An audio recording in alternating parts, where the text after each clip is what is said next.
So we're going to put the auto dialer on the safe. We're going to center it around the dial ring.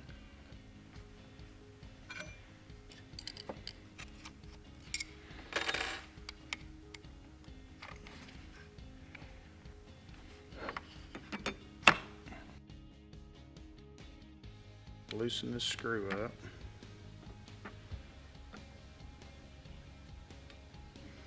Which allows us to put the chuck on.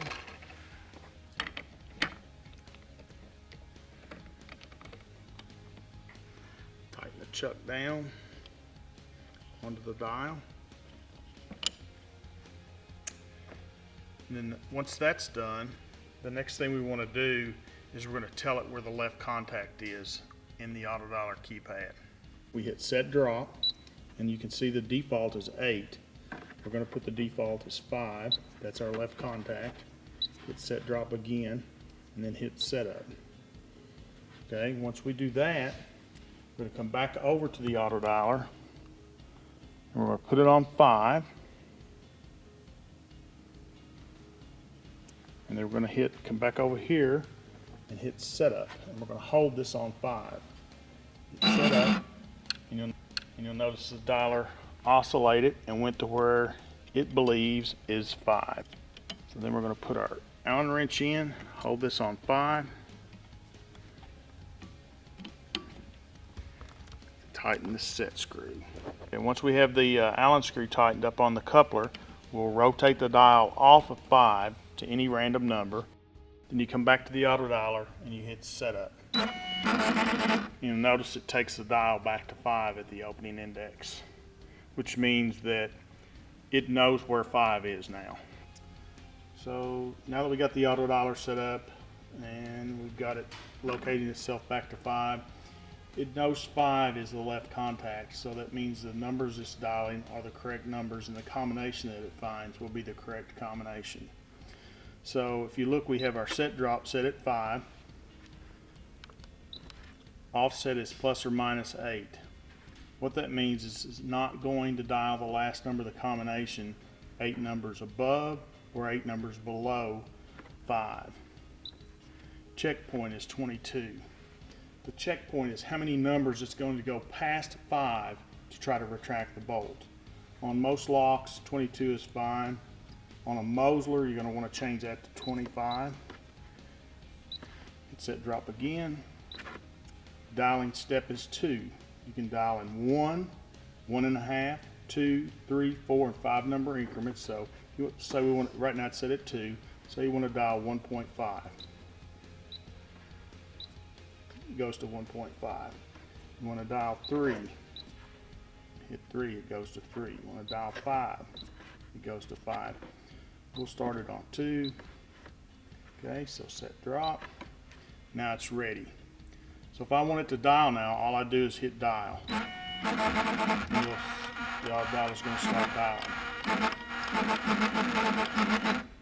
But let's say that I think the first number of my combination is between 50 and 99.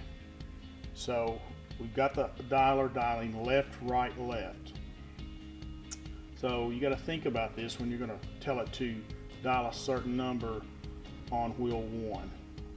So if we think our first number is between 50 and 99, when we turn the dial to the left, the numbers increase. So you hit 1, set up, 1 again, set up again, and it says start wheel 1 at 0. So we think it's between 50 and 99, so we're going to start wheel 1 at 50. We're going to hit set up again, hit set up again. It says stop wheel 1 at 98. You hit set up again, and it's ready. So if I hit dial, you're going to notice it's going to dial the first number of the combination starting at 50.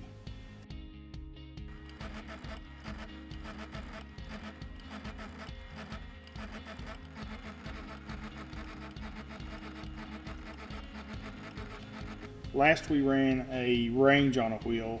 Now let's say we think the second number is 70, so we want to preset wheel 2 to 70. So we hit 2, setup, 3, which is the preset key, setup, wheel 2 preset.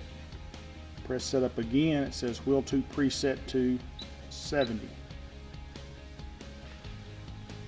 Once we do that, we hit setup again, hit setup again, and it says ready. So you'll notice when we turn the dialer on that it's going to dial the second wheel to 70.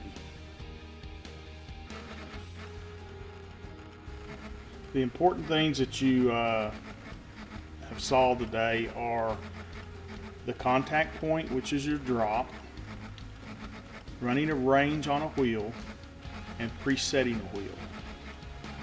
Running a range on a wheel and presetting a wheel cuts down on your dialing time drastically. So anytime you're able to do that, it cuts down on the 1 million possible combinations that the auto dialer will dial and take up to 36 hours to do. For more information on tools, equipment, and service, call Lockmasters at 1-800-654-0637. For education information, contact LSI at 866-574-8724.